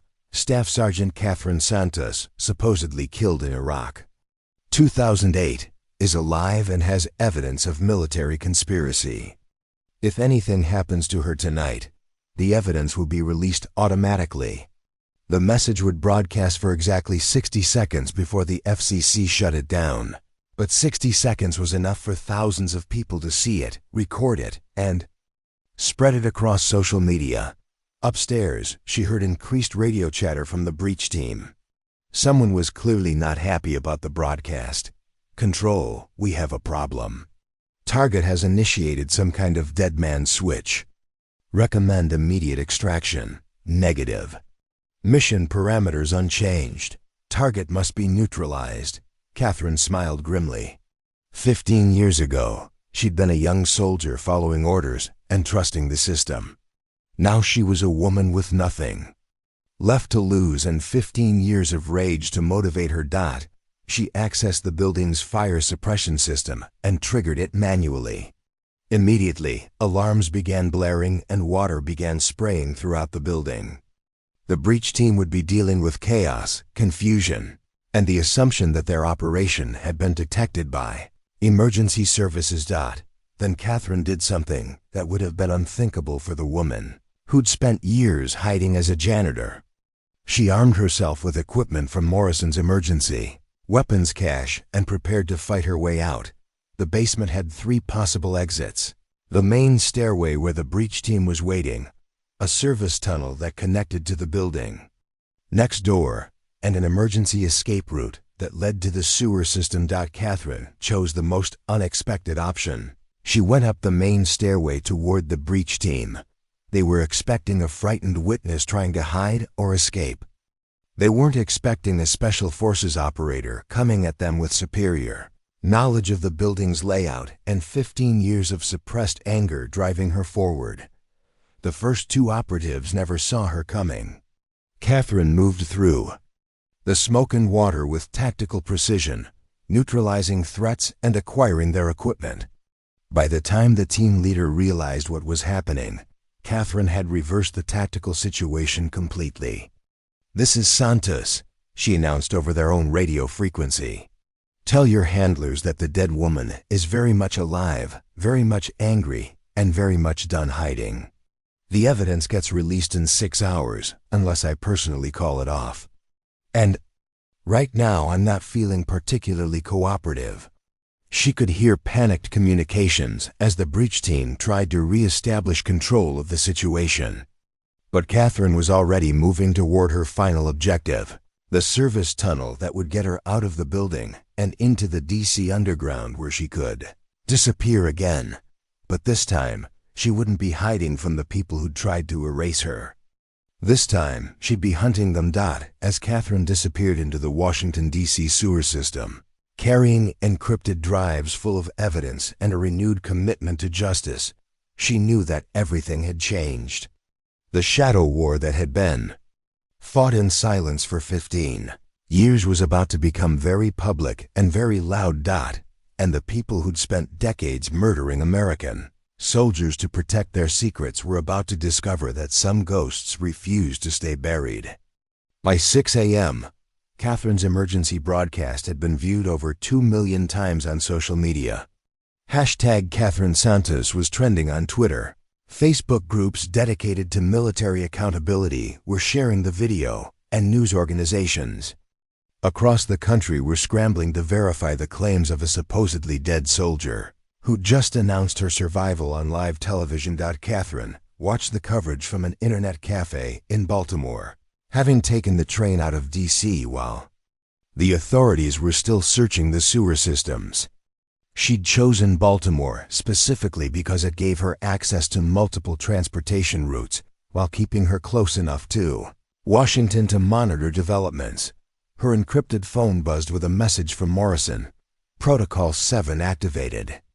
All evidence released to Washington Post, New York Times, CNN, 60 Minutes, Congressional Record. Story breaks in 2 hours. "You safe?" Catherine typed back. "Safe for now." "How much did we get out?" "Everything. Financial records, testimony transcripts, family interviews, your recovered memories, Chun's forensic accounting, Harper's psychological evaluations, the whole network. They tried to stop us, but they were 12 hours too late." At 8 a.m. Eastern, Rebecca Torres' story broke simultaneously across multiple platforms. The headline read, "Shadow Company: How the Pentagon Murdered American Soldiers to Hide Weapons Trafficking." The story was everything Catherine had hoped for: detailed, documented, and impossible to dismiss as conspiracy theory. Torres had woven together Catherine's personal testimony with the broader evidence of systematic military assassinations. The financial records showing $200 million in illegal arms sales. The pattern of accidents that had eliminated inconvenient witnesses over 2 decades. The family's testimonies about inconsistencies in official casualty reports. But most damaging of all was the list of names: military officers, defense contractors, and intelligence officials who'd participated in the conspiracy. Colonel Patricia Brennan was prominently featured. Along with General Calloway and executives from Meridian Defense Systems, Catherine's phone rang. Morrison. Catherine, you need to see the response. It's bigger than we anticipated. Good or bad? Both. The story is getting massive coverage. Every major network is running it as their lead story. But there's already pushback from the Pentagon. They're claiming you're a disturbed individual with fabricated memories, possibly suffering from PTSD-induced delusions. Catherine had expected this. What about the evidence? They're calling it sophisticated forgery designed to support your false claims. They're suggesting that you've been working with foreign intelligence services to damage American military credibility. The counterattack was swift and predictable.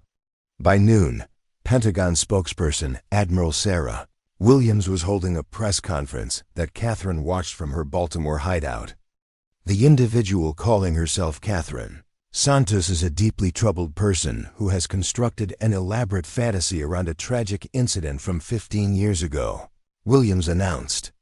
Staff Sergeant Catherine Santos did hide heroically in Iraq in 2008, and it's deeply disrespectful to her memory and her family's grief to perpetuate these false claims. Williams was joined by Dr. Marcus Reed, identified as a military psychiatrist who claimed to have treated Catherine in Germany. The patient I treated suffered severe traumatic brain injury and displayed clear signs of false memory syndrome. She was deeply disturbed by survivor's guilt and began constructing increasingly elaborate narratives to explain why she lived when her squad members died. It was a sophisticated response, clearly prepared in advance.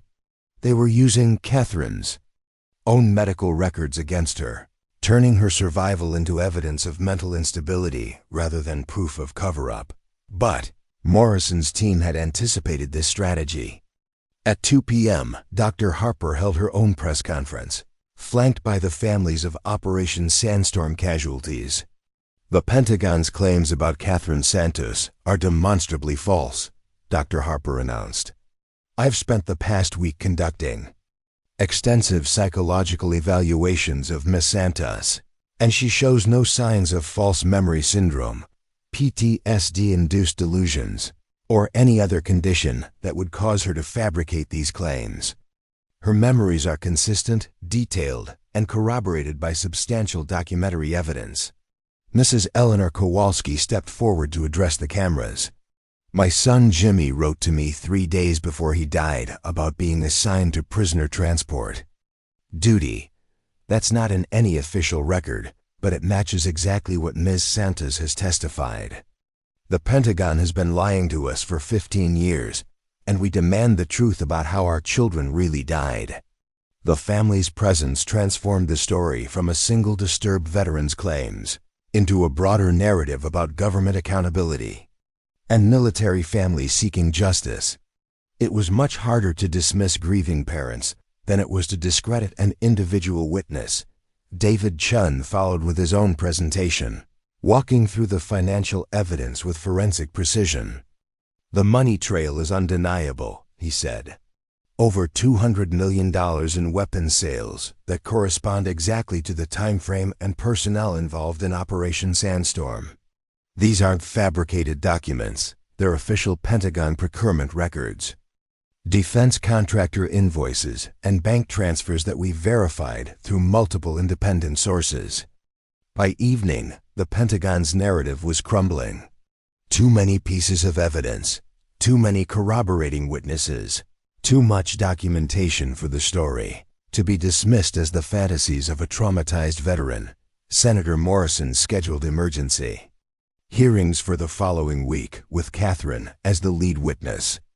But more importantly, the FBI announced they were opening a criminal investigation into the allegations, and the Inspector General's office began their own review of military record-keeping procedures. Catherine watched these developments with a mixture of satisfaction and wariness. The truth was finally coming out, but she knew the people responsible for Operation Sandstorm wouldn't simply accept exposure and prosecution.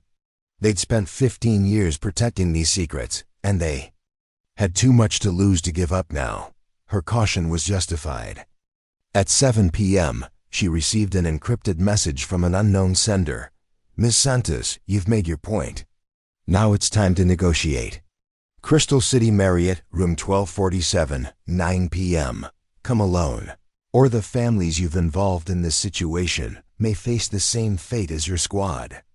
The threat was clear and professional.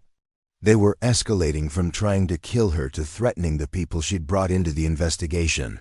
Mrs. Kowalski, Dr. Chun, Sarah Murphy, all of them were now at risk because they'd chosen to support her quest for justice. Catherine looked at her reflection in the cafe window and saw someone she hadn't been in 15 years, a soldier preparing for combat. Not the hidden victim she'd been as Carmen Rodriguez, not the broken survivor she'd been after the crash, but Staff Sergeant Catherine Santos, ready to face the people who'd murdered her squad. She typed a response to the unknown sender. "I'll be there. But understand this, if anything happens to those families, I'll spend the rest of my life hunting down everyone involved in this conspiracy. And unlike 15 years ago, I'm not hiding anymore." As Catherine prepared to leave Baltimore for what might be her final confrontation with the forces that had shaped her life for 15 years, she thought about Jimmy Kowalski and Lisa Chun and Danny Murphy. They died believing they were serving their country with honor. Now finally, their deaths might serve a greater purpose, ending a conspiracy that had murdered hundreds of American soldiers to protect the profits and reputations of people who'd never worn a uniform or risked their lives for anything more important than their bank accounts. The meeting at the Crystal City Marriott would determine whether their sacrifice had any meaning, or whether the system that killed them was too powerful to be brought to justice. But Catherine was no longer the frightened, broken woman who'd chosen hiding over fighting 15 years ago. She was a soldier who'd finally found a war worth winning. Room 1247 at the Crystal City Marriott was a corner suite with windows overlooking the Pentagon. Catherine found the symbolism appropriate.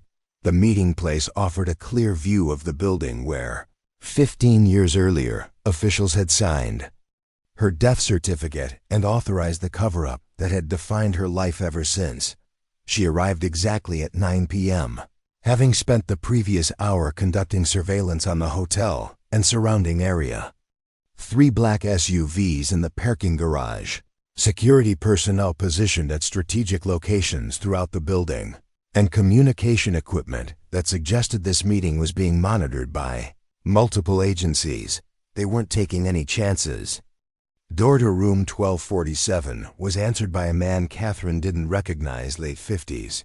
Gray hair, expensive suit, and the kind of confident bearing that suggested he was accustomed to being the most powerful person in any room.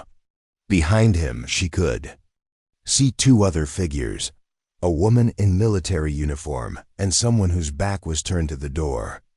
"Miss Santos," the man said with practiced politeness, "thank you for coming. I'm Director Richard Hawthorne, Deputy Director of the Defense Intelligence Agency. Please come in."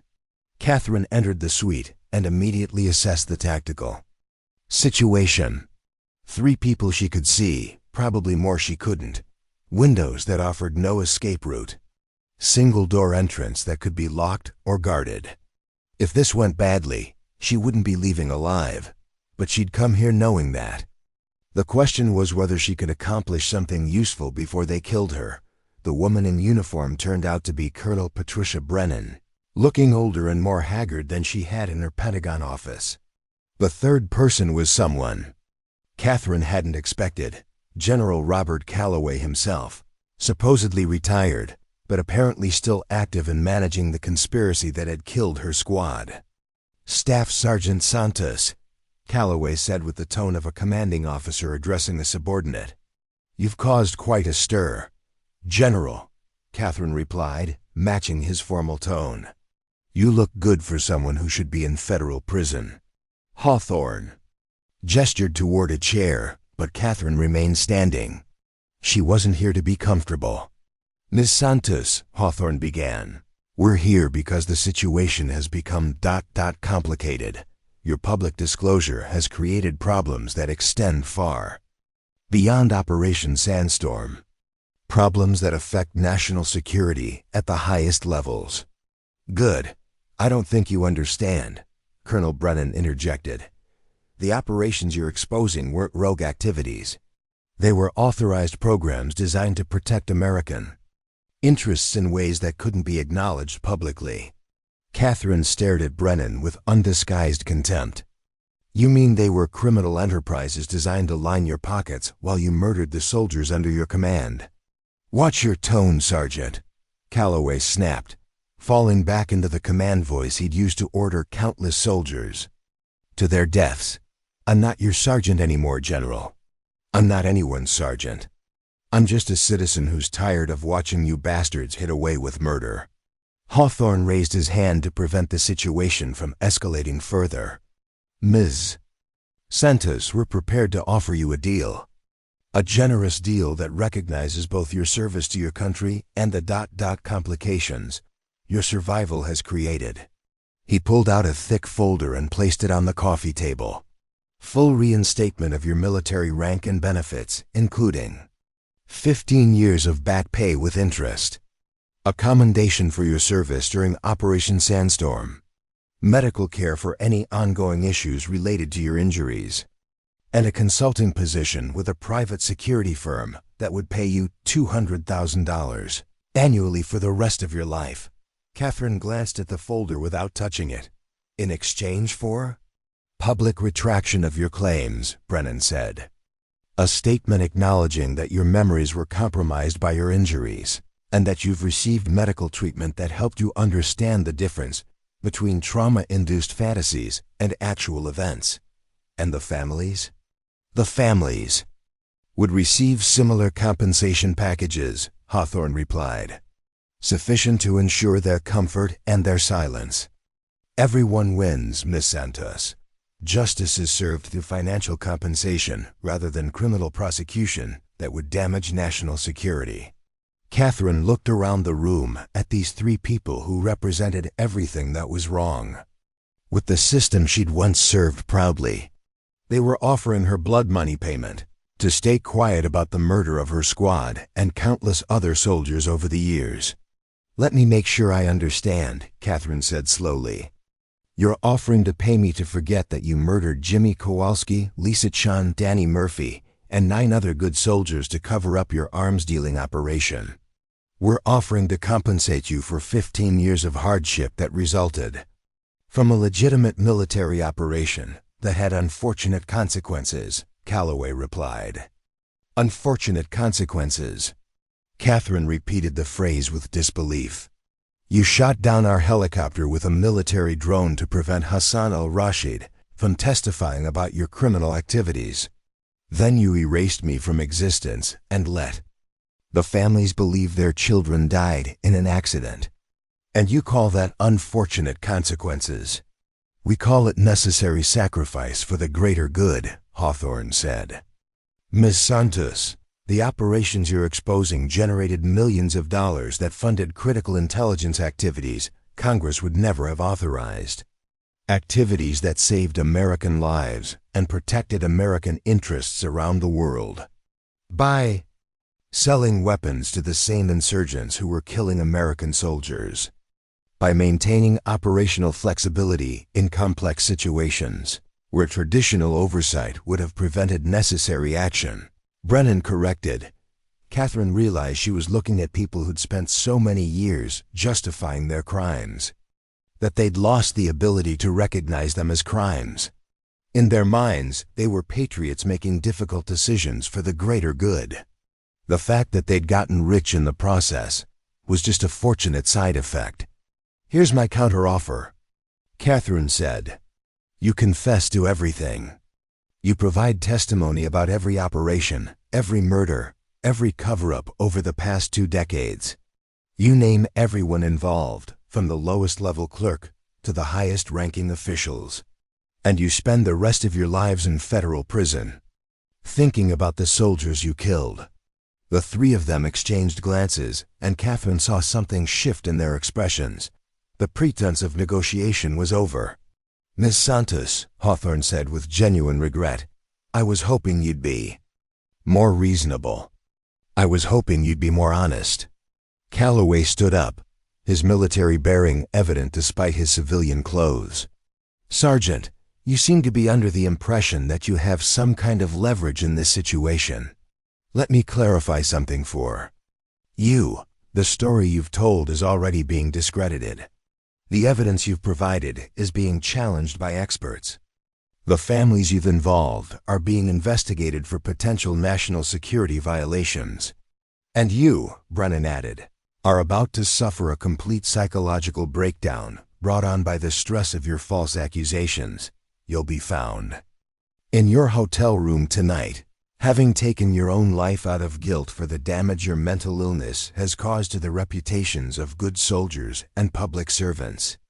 Catherine had expected this. From the moment she decided to meet with them, she'd known it was likely a trap designed to eliminate her permanently while providing a clean explanation for her death, but she'd come anyway, because she'd prepared. One final surprise for the people who thought they could control every situation through violence and deception. "That's an interesting plan," Catherine said, reaching slowly into her jacket pocket. "But there's one thing you didn't account for." All three of them tensed, probably expecting her to draw a weapon. Instead, Catherine pulled out a small recording device. "Everything you've said in the past 20 minutes has been broadcast live to Senator Morrison's office, the FBI field office in Washington, and every major news organization in the country, including your confessions to murder, your admission of the arms dealing operation, and your explicit threats to kill me and frame it as suicide." The silence in the room was absolute. "You see," Catherine continued, "I spent 15 years hiding from you people. I learned a lot about surveillance technology, communication systems, and how to stay one step ahead of people who think they control everything. And the one thing I learned above all else is that the truth has a way of surfacing, no matter how deep you try to bury it." Hawthorne's face had gone pale. "You're bluffing." Catherine's phone buzzed with an incoming text message. She glanced at it and smiled. "That's Senator Morrison confirming that the FBI is currently executing search warrants at your homes, offices, and bank accounts, based on the evidence in this recording and the testimony you've just provided." She looked at each of them and turned these. Three people who'd thought they were untouchable, who'd spent decades murdering American soldiers and covering up their crimes. Jimmy Kowalski, Lisa Chen, Danny Murphy, and all the other soldiers you killed over the years. They finally got their justice, and you finally got what you deserve. 6 months later, Catherine Santos stood at the witness table in Senate Hearing Room 216, wearing a crisp dress blue uniform with staff sergeant stripes that the Army had officially restored to her record. The hearing room was packed with journalists, military families, and members of Congress who'd spent the past half year investigating what the media had dubbed the Shadow Company conspiracy. The trials had been swift and decisive. Director Hawthorne received 25 years for conspiracy, murder, and violations of the Espionage Act. Colonel Brennan got 30 years for her role in multiple cover-ups spanning 2 decades. General Calloway, as the ringleader of the arms-dealing operation, received life without parole, a sentence that had been delivered just 3 weeks earlier in a federal courthouse packed with families of soldiers he'd ordered killed. But the criminal convictions were only part of the justice Catherine had sought. The real victory was sitting in the gallery behind her: Mrs. Eleanor Kowalski, Dr. Michael Chen, Sarah Murphy, and 17 other families who finally knew the truth about how their children had died. Staff Sergeant Santos, Senator Morrison, began, his voice carrying the weight of official recognition. "Can you tell the committee what you've learned about the scope of military operations that resulted in the unlawful deaths of American service members?" Catherine had testified multiple times over the past 6 months, but this hearing was different. This was the official congressional record, the final accounting of 15 years of systematic murder within the American military establishment. "Senator, our investigation has documented 43 separate, Incidents over a 20-year period where military personnel were killed by their own command. Structure to protect illegal operations or prevent exposure of criminal activity. These incidents resulted in the deaths of over 300 American soldiers, sailors, airmen, and Marines. The number still took her breath away. 300 families who'd grieved for children supposedly killed by enemy action or accidents, never knowing their loved ones had been murdered by the people they'd trusted to lead them. And the financial scope of the criminal enterprise that motivated these killings. Conservative estimates suggest over $800 million in illegal arms sales, diverted military supplies, and fraudulent contracts over the past 2 decades. The money was used to fund unauthorized operations, personal enrichment, and political activities that Congress had never approved. David Chen, now serving as the committee's chief financial investigator, had spent months tracing money flows through dozens of shell companies and offshore accounts. The scope of the corruption had exceeded even Morrison's worst expectations. Dr. Harper leaned forward from her position at the expert witness table. Senator Morrison, I'd like to add that our psychological evaluations of surviving personnel have revealed a pattern of systematic trauma and manipulation. The perpetrators didn't just kill soldiers, they psychologically tortured survivors by forcing them to carry the guilt of deaths they couldn't prevent and secrets they couldn't share. Rebecca Torres, whose Washington Post series had won a Pulitzer Prize for Investigative Journalism, had documented the human cost of the conspiracy in ways that raw statistics couldn't capture. Families destroyed by grief and unanswered questions. Veterans suffering from survivors' guilt over operations they'd never understood. Children who'd grown up believing their parents had died as heroes, never knowing they'd been murdered by their own government. Staff Sergeant Santos, Senator Morrison continued, what changes would you recommend to prevent future incidents of this type? Catherine had thought about this question for months. The answer wasn't simple, because the problem wasn't just a few corrupt individuals. It was a system that had allowed corruption to flourish in darkness for decades. Senator, I believe we need 3 fundamental changes. First, independent oversight of all special operations, with investigators who report directly to Congress rather than military command structures. Second, whistleblower protections for military personnel that are actually enforced, with real consequences for commanders who retaliate against people reporting illegal activities. And third, mandatory declassification of operational records after 5 years, so families and oversight bodies can verify that official reports match reality. And personally, Staff Sergeant, what do you plan to do now that your service has been officially recognized and your squad members have received the honors they deserved? Catherine glanced back at the families in the gallery, at Mrs. Kowalski, who'd become like a mother to her over the past months, at Dr. Chun, who'd helped her understand that seeking justice wasn't about revenge, but about preventing future victims. Senator, I've accepted a position with the Army's Inspector General Office, investigating cases where military personnel may have been harmed by their own command structures. There are still families out there who don't know the truth about their loved ones' deaths. Still soldiers who died in operations that were never properly investigated. My job now is to make sure their stories get told and their sacrifices get the recognition they deserve. The hearing concluded with a moment of silence for all the soldiers who'd been killed by the conspiracy over the past 2 decades. As the room fell quiet, Catherine thought about Jimmy Kowalski's letter home about important work that could make a real difference. About Lisa Chun's medical school plans and her determination to help people. About Danny Murphy's pride in being selected for sensitive operations. They'd been right about the important work. It had just taken 15 years longer than any of them had expected. After the hearing, Catherine walked to Arlington National Cemetery, to the memorial wall where her own name had been carved in 2008. The Army had offered to remove it, but she'd asked them to leave it there as a reminder. Staff Sergeant Catherine Santos had died in that helicopter crash 15 years ago.